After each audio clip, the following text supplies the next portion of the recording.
Organ donation, transplants, two things you never think you'll need to learn about. But life circumstances can push you into making the decision about organ donation, whether it's someone that we love has died or we find ourselves needing a transplant. My name is Gracie. I want to introduce you to a group of people who have made the decision to either donate at difficult times of their lives or, through medical circumstances, hope and pray that someone is willing to say yes to it. When I was about 10 years old, I was diagnosed with, it's called chronic active hepatitis.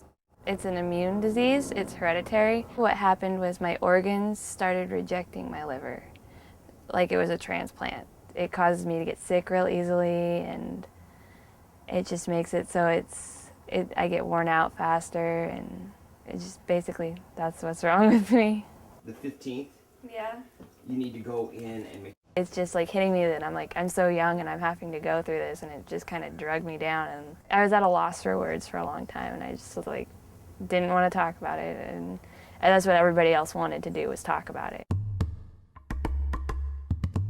The process of dialysis is they hook you up either by fistula or by a catheter in your neck. This is the dialysis machine. It pumps the blood through the kidney and washes away all the toxins and all the excess fluids that your kidneys generally filter out. Then they feed it back in, and it's, more clean. When I get off the machine, I'm gonna go eat, because the dialysis diet, you can't eat, the normal foods. You can't eat the pizza, you can't eat the ice cream, the chocolate, all that stuff. I actually never really realized how sick I was.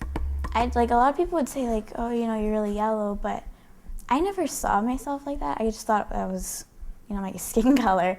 And then after transplant, I noticed my skin change drastic, and it was so weird. And then I look back at pictures now, and it was like, wow. The fact that I could just give her 40% of my liver, and to see her whole life back again, to, go back to school, to play with her sister, to do all the things that other typical teenagers do, I just feel like I say to them, how can you not want that for other people? And you can do that.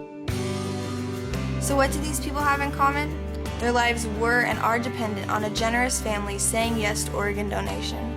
Saying yes at the most heart-wrenching time of their lives, when they're dealing with the death of a loved one. Evan Burke was our son who died at the age of 21, just 2 months after his 21st birthday in a skateboarding accident in Ashland. He was very outgoing. He had lots of friends.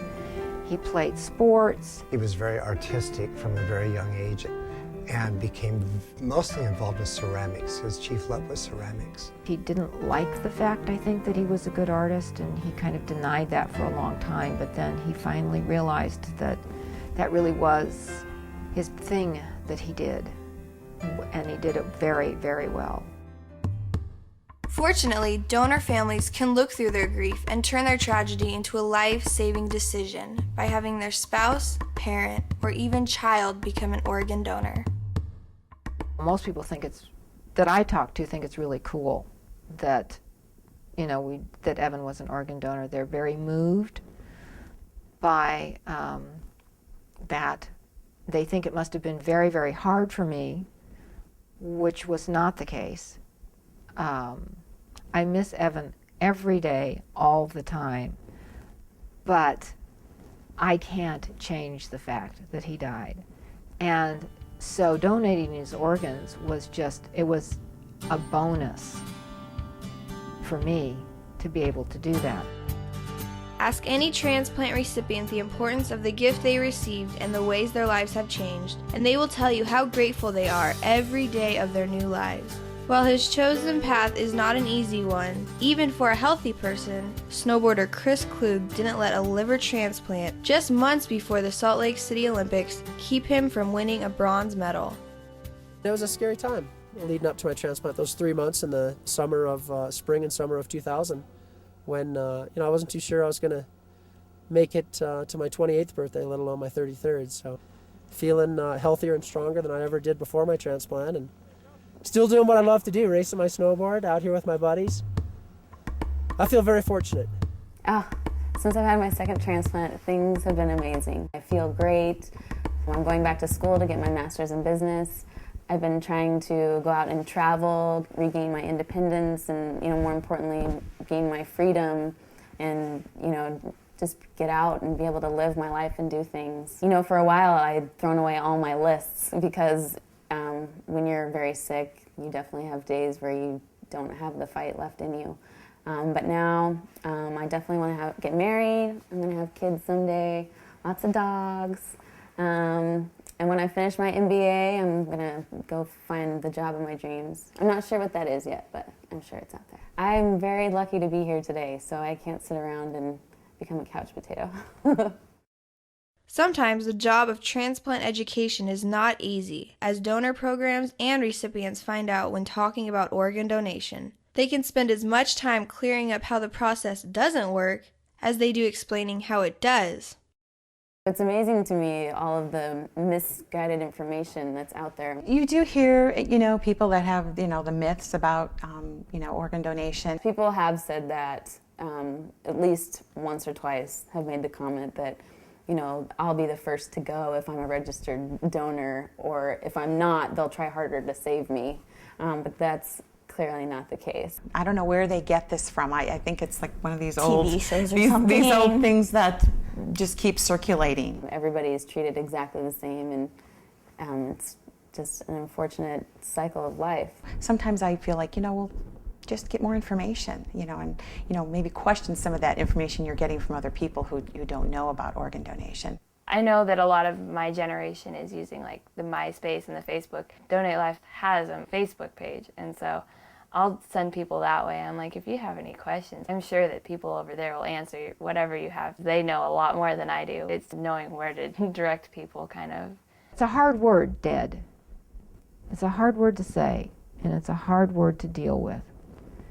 And I think that that's possibly why people have difficulty dealing with the whole thing about donation is if you're donating, there's a good chance you're dead, and you don't want to think about that.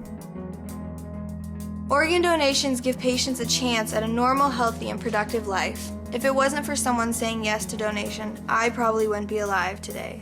My mom had a kidney transplant in her 20s and became healthy enough to have my brother and me. You don't know when or if you'll ever be in need of a transplant, so wouldn't you hope that as many people as possible would say yes to organ donation?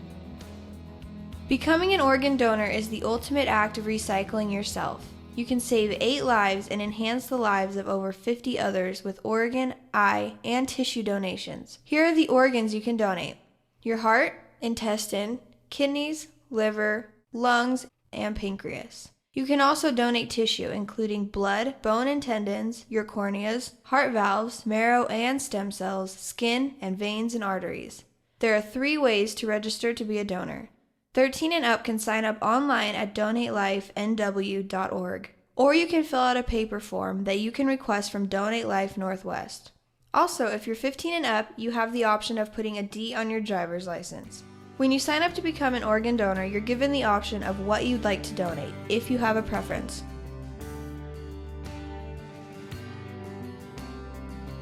I highly encourage everybody to talk with their family members and even with their friends and just let them know that these are their wishes, this is what they want to do with themselves upon their death, and that's what their beliefs and that's what how their feelings are. I think communication is actually the most important.